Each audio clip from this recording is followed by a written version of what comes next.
Hello नमस्कार दोस्तों, कैसे हैं आप सभी। तो उम्मीद करते हैं अच्छे होंगे।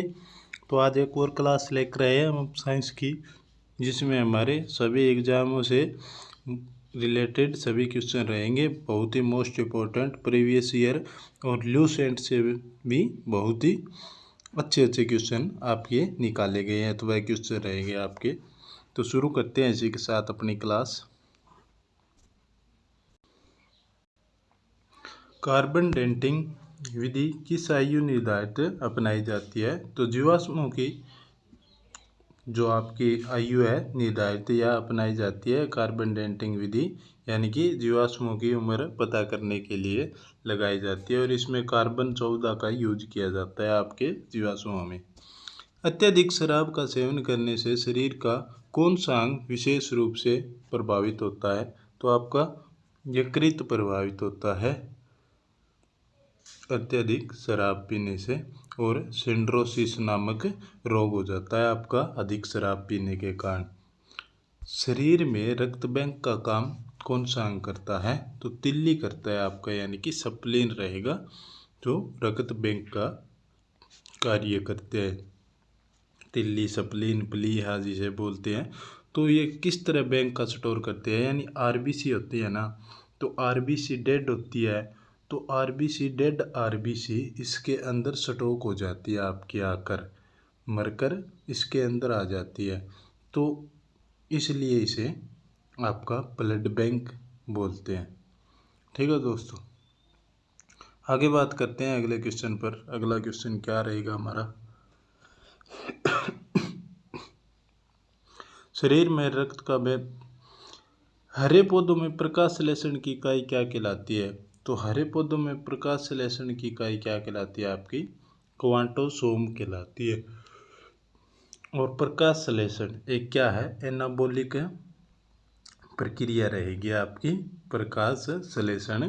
और प्रकाश संश्लेषण के कारण आपकी कौन सी ऑक्सीजन छोड़ते हैं पौधे और कार्बन डाइऑक्साइड का ग्रहण करते हैं। लेकिन इससे एक अपोजिट रहेगा आपका।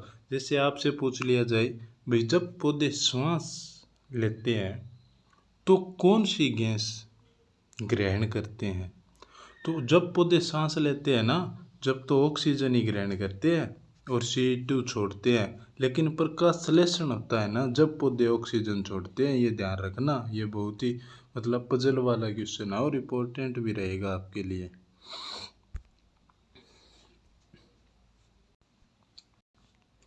तो आगे बात करते हैं।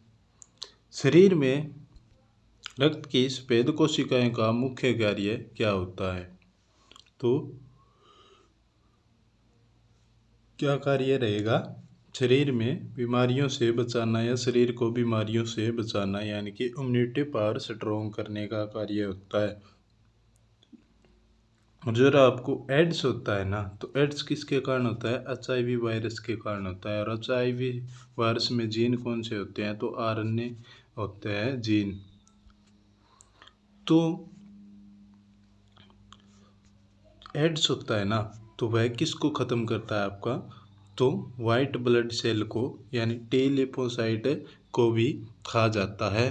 तो जिसके कारण हमें प्रतिरोधक क्षमता या फिर इम्यूनिटी पावर कमज़ोर हो जाता है। तो हमें जो भी रोग होता है ना, वो ठीक नहीं हो पाता और इसके कारण हमारी मृत्यु होती है, ना कि एड्स के कारण होती है। क्योंकि यह आपके टी लिम्फोसाइट है WBC को तो खा जाता है उसको, तो उसको खा जाता है तो आपकी इम्यूनिटी पावर कमज़ोर हो जाएगी। कमज़ोर हो जाएगी, जैसे आपको बुखार हो गया तो बुखार वह चढ़ता ही रहेगा, उतरेगा नहीं। और दूसरी बात, जैसे और कोई बीमारी हो गई आपको, तो वह बीमारी खतरनाक भी हो सकती है। कोई भी बीमारी हो, जैसे पोलियो वगैरह हो गया, तो ये ठीक नहीं होंगे। अगर ठीक नहीं होंगे तो आदमी खत्म हो जाएगा, तो इसके कारण मृत्यु होती है। मछली के हृदय में कितने प्रकोष्ठ होते हैं। तो मछली के हृदय में कितने प्रकोष्ठ होते हैं, 2 प्रकोष्ठ होते हैं भाई। और एनिमल वगैरह में या बात की जाए स्तनधारियों में तो 4 होते हैं।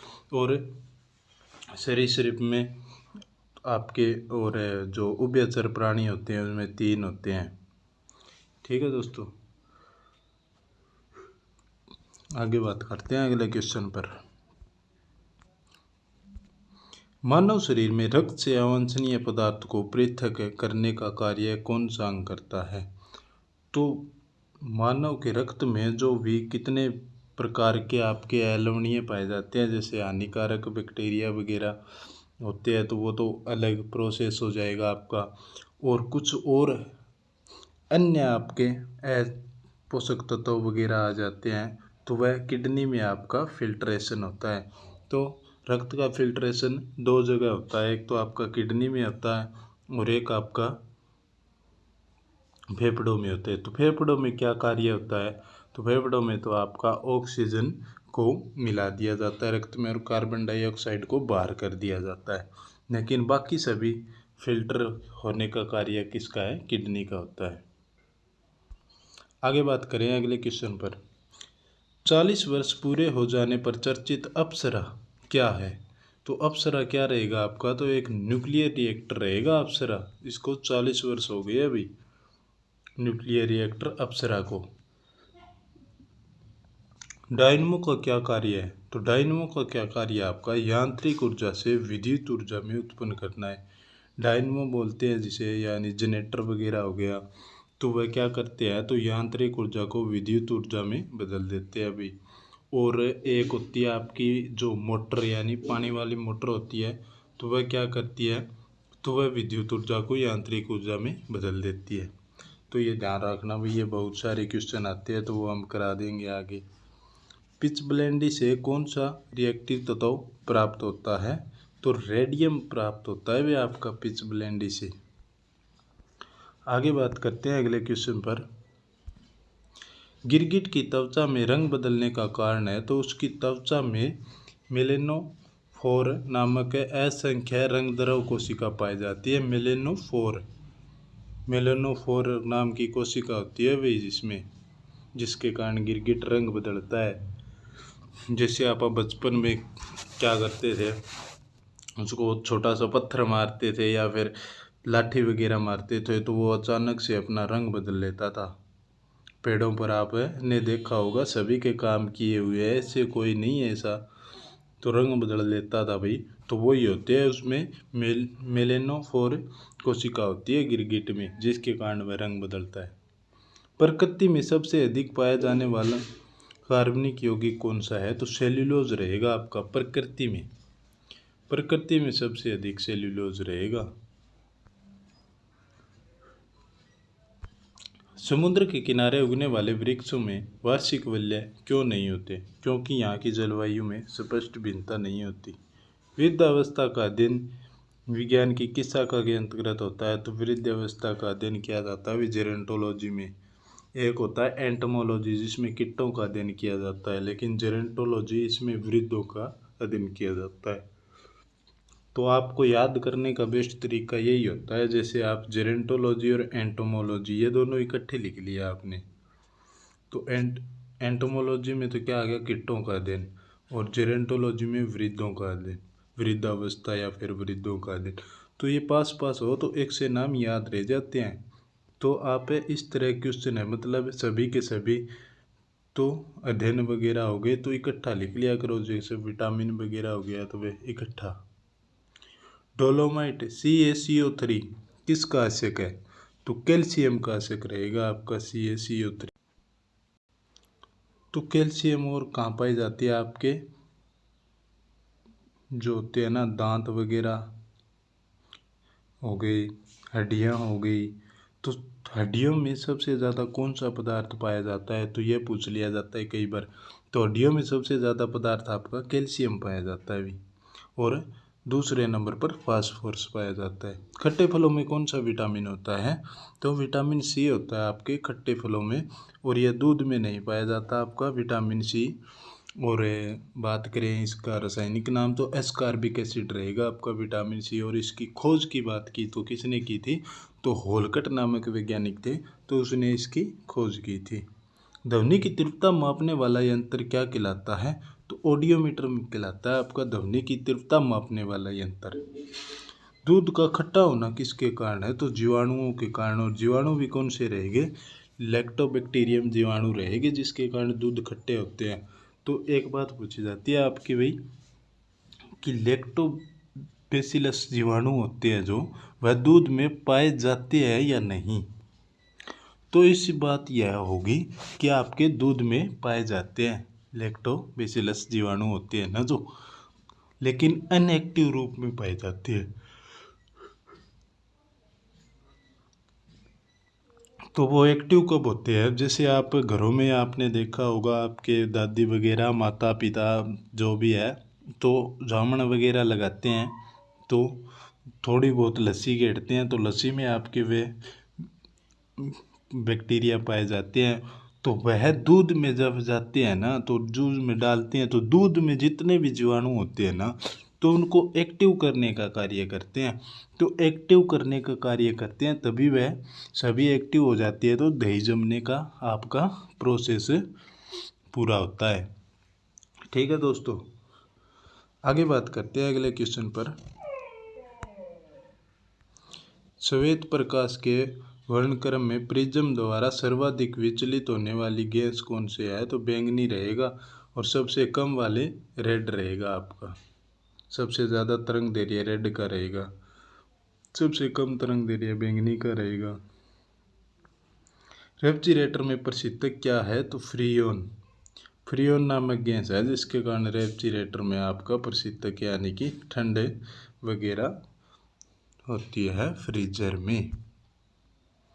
दूध से दही बनने में कौन सा बैक्टीरिया सहायक है। तो लैक्टोबैसिलस, ये आ गया क्वेश्चन, लैक्टोबैसिलस आपका सहायक है। किस अंग के कार्य न करने पर डायलिसिस किया जाता है। तो किडनी के न कार्य न करने पर डायलिसिस किया जाता है। तो डायलिसिस क्या होता है भाई, जैसे आप किडनी आपकी खराब हो गई है, दोनों किडनी नहीं है आपकी, ठीक है, दोनों किडनी आपकी ख़त्म हो गई है तो आपका रक्त है तो उसमें अशुद्धियाँ आ गई है तो उस अशुद्धियाँ को साफ करने के लिए आपको डायलिसिस कराया जाता है। क्योंकि डायलिसिस क्या होता है, जब आप किसी मतलब हॉस्पिटल में जाते हैं और डॉक्टर को बोलते हैं भाई डायलिसिस करना है तो उसमें आपके पेट में एक नलकी लगाई जाती है, पेट में कर लो, हाथ में कर लो, जहीं पर भी, तो वहाँ से आपका ब्लड आएगा और सारा का सारा ब्लड आपका फिल्टर करने का कार्य करेगा और दोबारा शरीर में डाल दिया जाएगा। तो यह होता है डायलिसिस का प्रोसेस। मनुष्य के मस्तिष्क का सबसे बड़ा भाग कौन सा है। तो परमस्तिष्क या सेरेब्रम रहेगा सबसे बड़ा भाग। अगर मस्तिष्क का भाग होता है सेरेब्रम। राइफल चलाने पर लगने वाला झटका किस संरक्षण का उदाहरण है। तो रेखीय संवेग संरक्षण का उदाहरण है आपका और न्यूटन का यह तीसरा नियम पर क्रिया प्रतिक्रिया पर आधारित रहेगा आपका राइफल वाला। प्रयोगशाला में सर्वप्रथम जीन का संश्लेषण करने वाला वैज्ञानिक कौन था। तो हरगोविंद खुराना था। हरगोविंद खुराना को शायद तो 1930 में नोबेल पुरस्कार मिला था और वही कन्फर्म नहीं है, ये आप कमेंट करके बता देना मेरे को 1930 में मिला था या फिर कब मिला था, वरना हम कल बता देंगे। अगर कल हमारी क्लास आती है तो उसमें बता देंगे। तो आज के लिए इतना ही दोस्तों, और हमारा टेलीग्राम ग्रुप है तो उसे ज्वाइन कर सकते हैं आप, उसमें बढ़िया बढ़िया PDF वगैरह डाली जाती है, सभी क्वेश्चन मोस्ट इम्पोर्टेंट, तो वह आप ज्वाइन कर सकते हैं। तो आज के लिए इतना ही रहेगा अपना। जय हिंद, जय भारत।